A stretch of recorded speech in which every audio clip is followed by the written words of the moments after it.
দর্শক ভাই, আপনারা দেখতে পাইতেছেন কিছুদিন আগেই হাসিনার পতন হয়েছে। হাসিনার পরেই আমাদের দেশে আপনার এই একটা বন্যা হয়েছিল ভয়াবহ।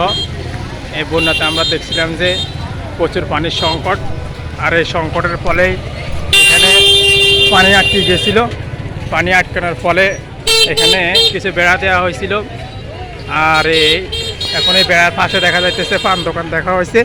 আচ্ছা ভাই, এখন আপনি বলেন তো, পান দোকানে দিয়েছিলেন, এখানে বেড়া দেওয়া হয়েছিল, এই বেড়াটা কেড়ে কেন করা হয়েছে এটা এক্সট্রা?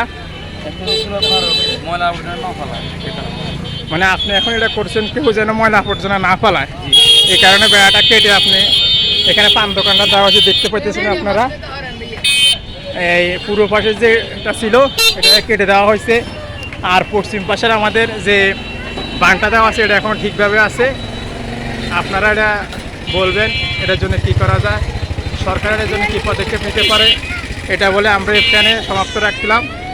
ওকে।